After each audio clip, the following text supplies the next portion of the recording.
श्रीगणेशाय नमः। अथ शनैश्चरस्तोत्र प्रारम्भः। अस्य श्री शनैश्चरस्तोत्र महामन्त्रस्य काश्यप ऋषिः अनुष्टुप् छन्दः।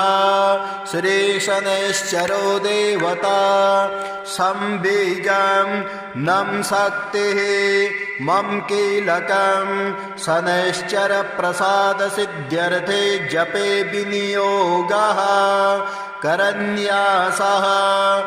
शनैश्चराय अंगुष्ठाभ्यां नमः। मंदगतये तर्जनीभ्यां नमः। अधोक्षजाय मध्यमाभ्यां नमः। सौराय अनामिकाभ्यां नमः। शुष्कोदराय कनिष्ठिकाभ्यां नमः।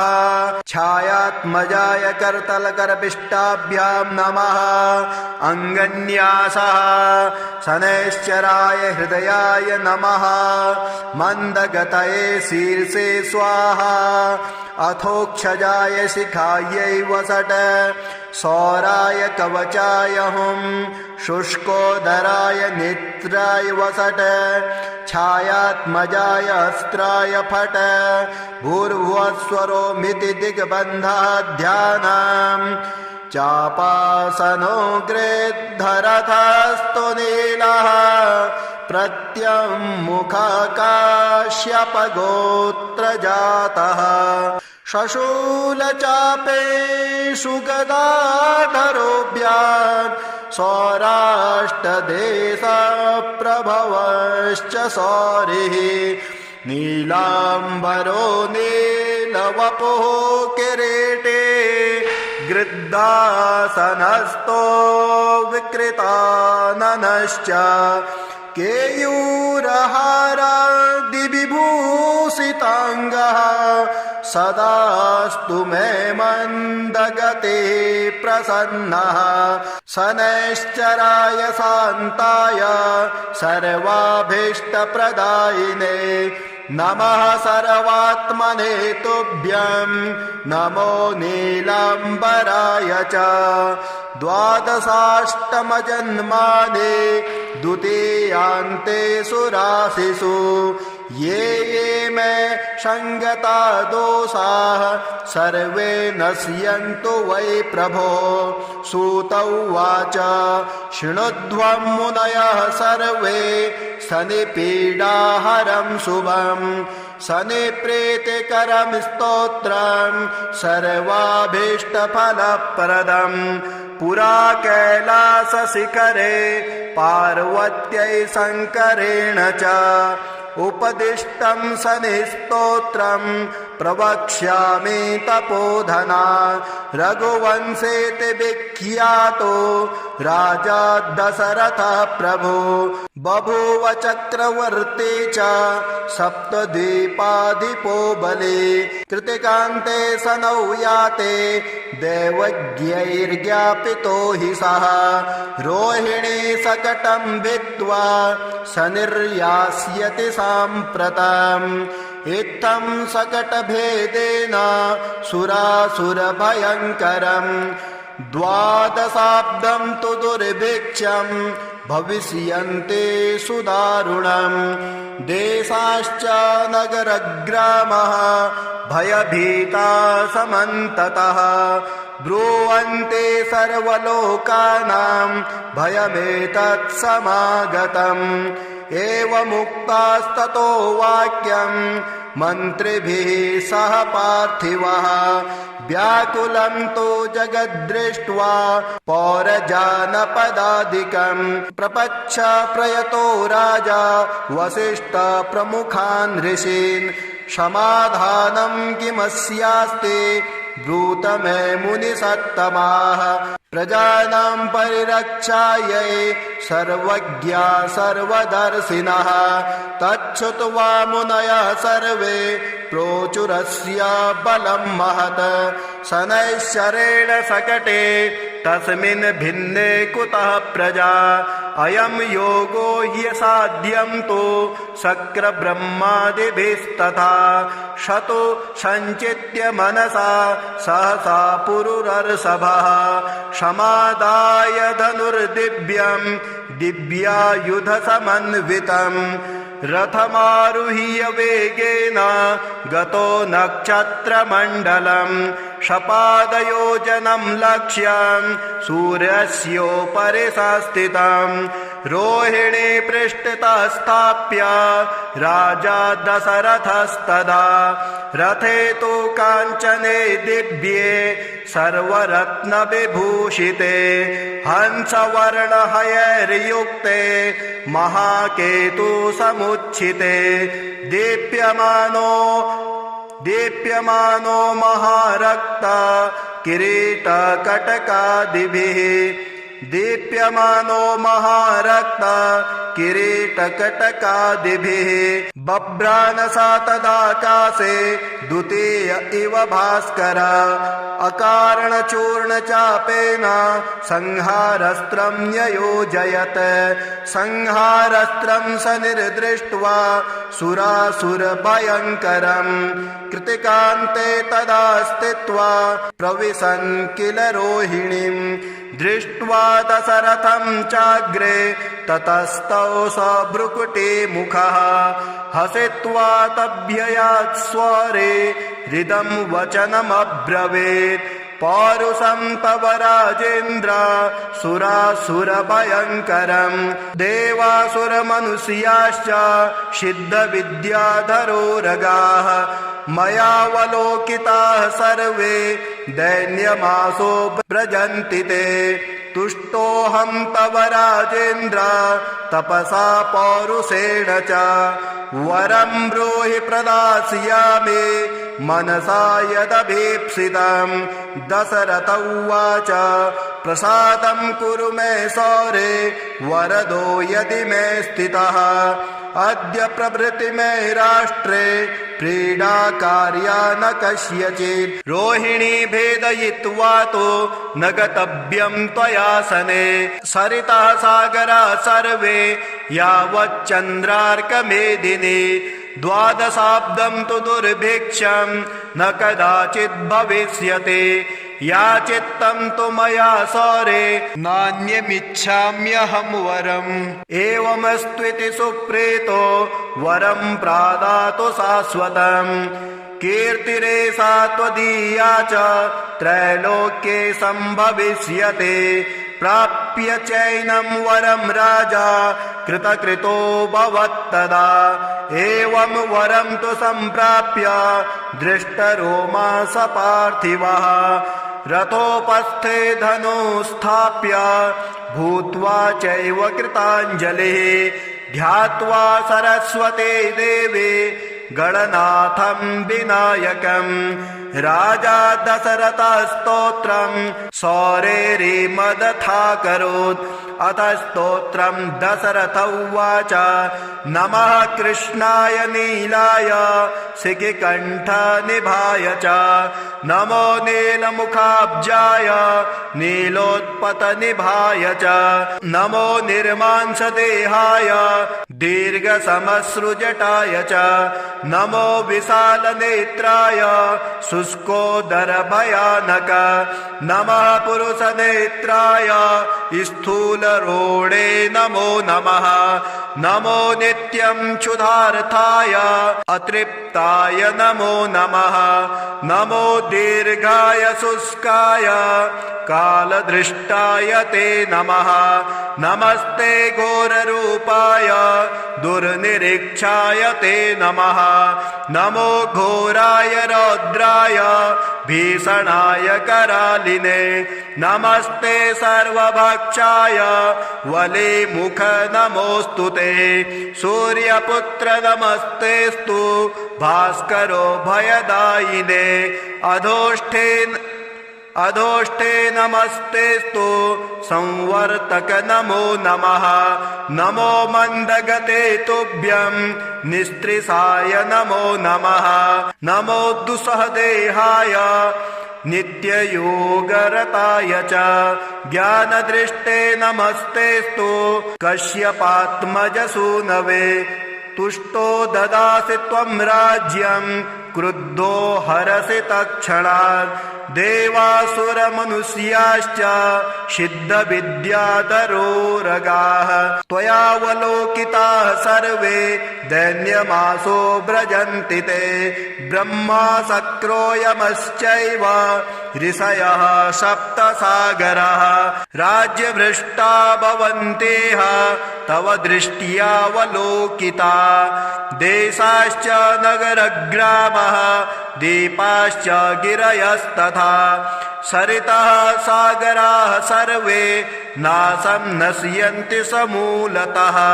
प्रसादं कुरु मे सौरे वरदोषे महाबल इति स्तोत्रम्। एवमुक्तास्तदा सौरिः ग्रहराजो महाबलः अब्रवीच्च सनिर्वाक्यं दृष्टरोमा सभास्करिः। सनिर्वाच तुष्टोऽहं तव राजेन्द्र स्तोत्रेणानेन सुब्रत। वरं ब्रूहि प्रदास्यामि मनसा यदि भीप्सितं। दशरथ उवाच प्रसन्नो यदि मे सौरे पीडा कुरु न कस्यचित्। देवासुरमनुष्याणां पशुपन्नगपक्षिणां। सनिर्वाच ग्रहणाश्च ग्रहाज्ञेया ग्रहापीडाकरा स्मृताः। अदेयोऽपि वरोऽस्माभिः तुष्टोऽहं तु ददामि ते। देवासुरमनुष्याश्च सिद्धविद्याधरोरगाः पशुपक्षी मृगाः वृक्षा पीडा मुञ्चन्तु सर्वदा। त्वया प्रोक्तमिदं स्तोत्रं या पठेद्दिह मानवः। एककालं क्वचित् कालं पीडा मुञ्चापि तस्य वै। मृत्युस्थाने गतो वापि जन्मव्ययगतोऽपि वा। पठन्ते श्रद्धया युक्तः शुचिः स्नात्वा समाहितः। समिपत्रे सभर्यश्च प्रतिमां लोहजा मम। माशौदानं तिलैर्मिश्रं दद्याल्लोहं तु दक्षिणाम्। कृष्णाङ्गं महिषं वस्त्रं मानुदिश्य द्विजातये। मदिने तु विशेषेण स्तोत्रेणानेन पूजयेत्। पूजयित्वा जपेत् स्तोत्रं भुक्त्वा चैव कृताञ्जलिः। तस्य पीडां न चैवाहं करिष्यामि कदाचन। गोचरे जन्मलग्ने वा दशास्वन्तर्दशासु च।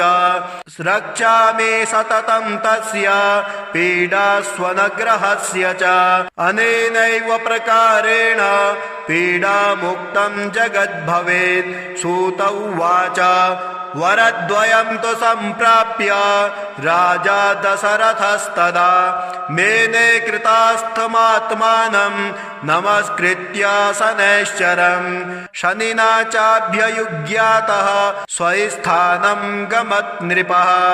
स्वस्थानं च ततो गत्वा प्राप्तकामो भवत्तदा। कोणः शनैश्चरो मन्दः छाया हृदयनन्दनः। मार्तण्डजस्तथा सौरिः पाताङ्गिर्ग्रहनायकः। ब्रह्मण्यः क्रूरकर्मा च नीलवस्त्रोऽञ्जनद्धुतिः। द्वादशैतानि नामानि यः पठेच्च दिने दिने। विषमस्तोऽपि भगवान् सुप्रीतस्य तस्य जायते। मन्दवारे शुचि स्नात्वा मिताहारो जितेन्द्रियः। तद्वर्णकुसुमैर्युक्तं सर्वाङ्गं द्विजसत्तमाः। पूरयित्वान्नपान्नादये स्तोत्रं यः प्रयतः पठेत्। पुत्रकामो लभेत् पुत्रं धनकामो लभेत् धनं। राज्यकामो लभेत् राज्यं जयार्थी विजयी भवेत्। आयुष्कामो लभेद्दायुः श्रीकामः श्रियमाप्नुयात् यद्यदिच्छति तत्सर्वं भगवान् भक्तवत्सलः चिन्तितानि च सर्वाणि ददाति न च संशयः। श्री शनैश्चरमाला मन्त्रः। अस्य श्री शनैश्चरमाला मन्त्रस्य काश्यप ऋषिः अनुष्टुप् छन्दः। शनैश्चरो देवता संबीजं निम्शक्तिः मम कीलकं समस्तपीडा परिहारार्थे शनैश्चर प्रसाद सिद्ध्यर्थे जपे विनियोगः अथ न्यासः। ओम शनैश्चराय अंगुष्ठाभ्यां नमः। कृष्णवर्णाय तर्जनीभ्यां नमः। सूर्यपुत्राय मध्यमाभ्यां नमः। मंदगतये अनामिकाभ्यां नमः। गृध्नवाहनाय कनिष्ठिकाभ्यां नमः। पंगुपादाय करतलकरविष्टाभ्यां नमः। हृदयादिकरन्यासः। ओम शनैश्चराय हृदयाय नमः। ओम कृष्णवर्णाय शीर्षे स्वाहा। ओम सूर्यपुत्राय शिखायै वषट्। ओम मंदगतये कवचाय हुम्। ओम गृध्रवाहनाय नेत्राय वषट्। ओम पंगुपादाय अस्त्राय फट्। ध्यानम् दौर्भिर्धनुर्द्विशिखिचर्मधरं त्रिशूलम् भासुवत्किरीटमुकुटो ज्वलितेन्द्रनीलम् नीलातपत्रकुसुमादिसुगन्धभूषम् देवं भजेरविसुतं प्रणतोऽस्मि नित्यम्। ओम नमो भगवते शनैश्चराय मंदगतये सूर्यपुत्राय महाकालाग्नि सदृशाय क्रूर कृश देहाय गृधासनाय नीलरूपाय चतुर्भुजाय त्रिनेत्राय नीलांबरधराय नीलमाला विभूषिताय धनुराकारमण्डले प्रतिष्ठिताय काश्यप गोत्रात्मजाय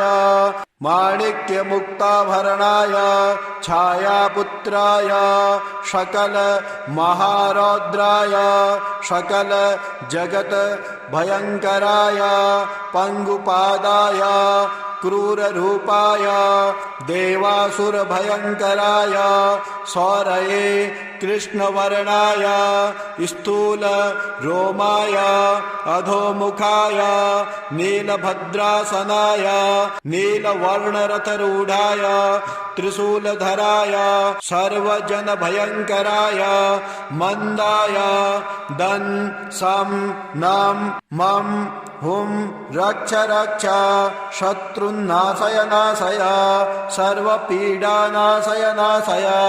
विषमस्थ शनैश्चरान् सुप्रीण्य सुप्रीण्य सर्वज्वराय शमय शमय समस्त व्याधि न मोचय मोचय विमोचय माम रक्ष रक्ष समस्त दुष्ट ग्रह भक्ष भक्ष भ्रामय भ्रामय त्रासय त्रासय बन्धय बन्धय उन्मादय उन्मादय दीपय दीपय तापय तापय सर्वविघ्न छिन्धि छिन्धि डाकिनी साकिनी भूत वेताल यक्ष रक्षो गंधर्व ग्रहान् ग्रासय ग्रासय भक्षय भक्षय दह दह पच पच हन हन विदारय विदारय शत्रुन् नाशय नाशय सर्वपीडा नाशय नाशय।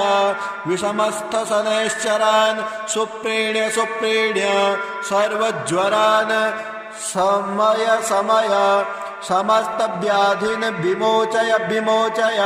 ओम सं नम मम ह्रां फं हुं शनैश्चराय नीलाभरणाय नीलमेखलाय सौरये नमः। नवग्रह कवचम् ब्रह्मोवाच शिरो मे पातु मार्तण्डो कपालं रोहिणी पतिः मुखमङ्गारकः पातु कण्ठश्च शशिनन्दनः बुद्धिं जीवः सदा पातु हृदयं भृगुनन्दनः जठरश्च शनिः पातु जिह्वां मैदितिनन्दनः पादौ केतुः सदा पातु वारा सर्वाङ्गमेव च तिथियोष्टौ दिशः पातु नक्षत्राणि वपुः सदा अंशौ राशि सदा पातु योगाश्च स्थैर्यमेव च गुह्यं लिङ्गं सदा पान्तु सर्वे ग्रहा शुभप्रदा अणिमादीनि सर्वाणि लभते यः पठेत् ध्रुवम् एतां रक्षां पठेद्यस्तु भक्त्या स प्रयता सुधीः सचिरायो सुखे पुत्रे रणे च विजयी भवेत् अपुत्रो लभते पुत्रं धनार्थे धनमाप्नुयात् दारार्थे लभते भार्यां सुरूपां सुमनोहरम् रोगी रोगात् प्रमुच्येत बद्धो मुच्येत बन्धनात् जले स्थले चान्तरिक्षे कारागारे विशेषतः यः करे धारये नित्यं भयं तस्य न विद्यते ब्रह्महत्यासुरापानां तेयं गुरुवर्गनागमः सर्वपापै प्रमुच्येत कवचस्य च धारणात् नारे वामभुजे धृत्वा सुखैश्वर्यसमन्विताः काकबन्ध्या जन्मबन्ध्या मृतवत्स्या च या भवेत् वैयपत्या जीववत्स्या कवचस्य प्रसादतः। ॐ श्रीगणेशाय नमः। अथ शनैश्चरस्तोत्र प्रारम्भः। अस्य श्री शनैश्चरस्तोत्र महामन्त्रस्य काश्यप ऋषिः अनुष्टुप् छन्दः। श्री शनैश्चरो देवता संबीजं नं शक्तिः मम कीलकं शनैश्चर प्रसाद सिद्ध्यर्थे जपे विनियोगः करन्यासः। शनैश्चराय अंगुष्ठाभ्यां नमः। मंदगतये तर्जनीभ्यां नमः। अधोक्षजाय मध्यमाभ्यां नमः। सौराय अनामिकाभ्यां नमः। शुष्कोदराय कनिष्ठिकाभ्यां नमः। छायात्मजाय करतलकरपिष्टाभ्यां नमः। अंगन्यासः। शनैश्चराय हृदयाय नमः। मंदगतये शीर्षे स्वाहा। अथोक्षजाय शिखायै वसट। सौराय कवचाय हुं। शुष्कोदराय नेत्राय वसट। छायात्मजाय अस्त्राय फट। भूर्भुवस्वरोमिति दिग्बन्धः ध्यानम्। चापासनो गृद्धरथस्तु नीलः। प्रत्यङ्मुखकाश्यपगोत्रजातः। शशूलचापेषु गदाधरोऽभ्याम्। सौराष्ट्रदेशप्रभवश्च सौरिः। नीलाम्बरो नीलवपुः किरीटे। गृद्धासनस्थो विकृताननश्च। केयूरहारादिविभूषिताङ्गः। सदा तदास्तु मे मन्दगते प्रसन्नः शनैश्चराय शान्ताय सर्वाभीष्टप्रदायिने नमः सर्वात्मने तुभ्यं नमो नीलाम्बराय च द्वादशाष्टमजन्मानि द्वितीयान्ते सुराशिषु ये ये मे संगता दोषाः सर्वे नश्यन्तु वै प्रभो। सूत उवाच शृणुध्वं मुनयः सर्वे शनिपीडाहरं शुभं शनिप्रीतिकरं स्तोत्रं सर्वाभीष्टफलप्रदं पुरा कैलासशिखरे पार्वत्यै शङ्करेण च उपदिष्टं शनिस्तोत्रं प्रवक्ष्यामि तपोधना रघुवंशेति विख्यातो राजा दशरथः प्रभु बभूव चक्रवर्ती च सप्तद्वीपाधिपो बली कृतिकान्ते शनौ याते दैवज्ञैर्ज्ञापितो हि सः रोहिणी शकटं भित्त्वा शनिर्यास्यति साम्प्रतम् इत्थं शकटभेदेन सुरासुरभयङ्करम् द्वादशाब्दं तु दुर्भिक्षं भविष्यन्ते सुदारुणम् देशाश्च नगरग्रामः भयभीता समन्ततः ब्रुवन्ते सर्वलोकानां भयमेतत् समागतम् एवमुक्तास्ततो वाक्यं मन्त्रिभिः सह पार्थिवः व्याकुलं तु जगद्दृष्ट्वा पौरजानपदादिकं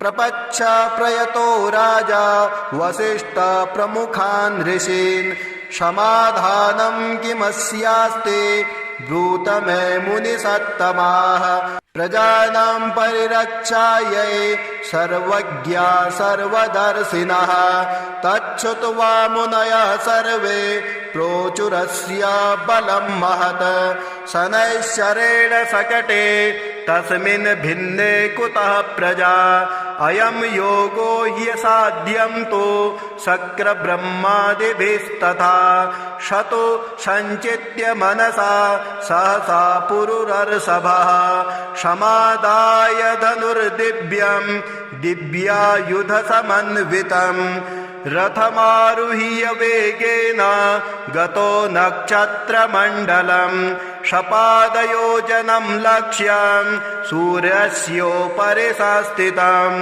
रोहिणी पृष्ठतः स्थाप्य राजा दशरथस्तदा रथे तु काञ्चने दिव्ये सर्वरत्नविभूषिते हंसवर्णहयैर्युक्ते महाकेतु समुच्छिते दीप्यमानो महारक्ता किरीटकटकादिभिः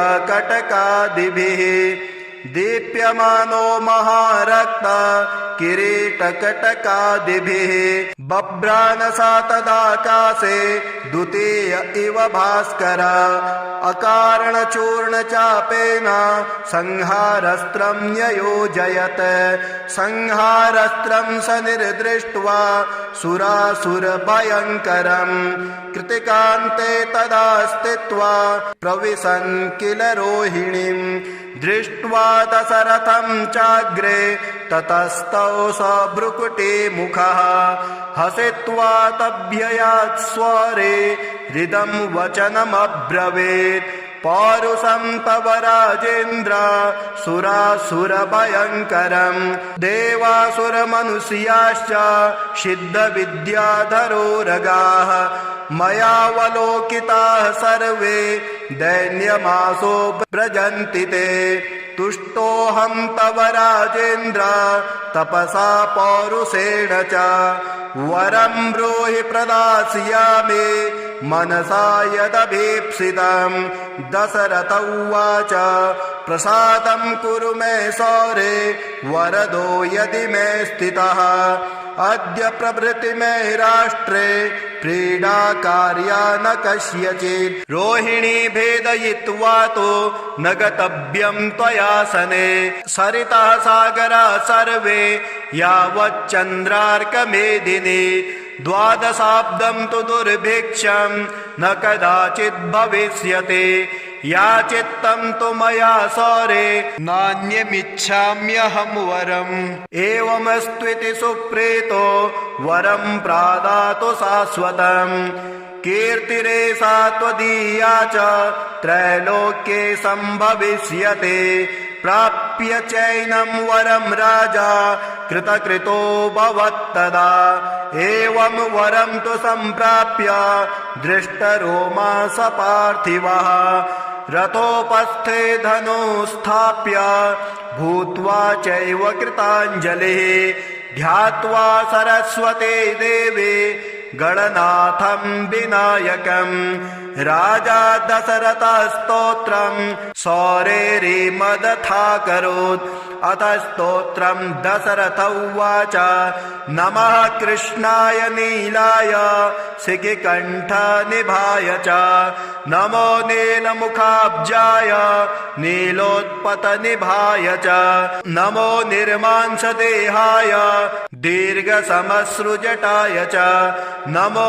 विशालनेत्राय शुष्कोदरभयानक नमः पुरुषनेत्राय स्थूलरोणे नमो नमः नमो नित्यं क्षुधार्थाय अतृप्ताय नमो नमः नमो दीर्घाय शुष्काय कालदृष्टाय ते नमः नमस्ते घोररूपाय दुर्निरीक्षाय ते नमः नमो घोराय रौद्राय भीषणाय करालिने नमस्ते सर्वभक्षाय वलिमुख नमोऽस्तु ते सूर्यपुत्र नमस्तेस्तु भास्करो भयदायिने अधोष्ठे नमस्तेस्तु संवर्तक नमो नमः नमो मन्दगते तुभ्यं निस्त्रिसाय नमो नमः नमो दुस्सहदेहाय नित्ययोगरताय च ज्ञानदृष्टे नमस्तेस्तु कश्यपात्मजसूनवे तुष्टो ददासि त्वं राज्यं क्रुद्धो हरसि तत्क्षणात् देवासुरमनुष्याश्च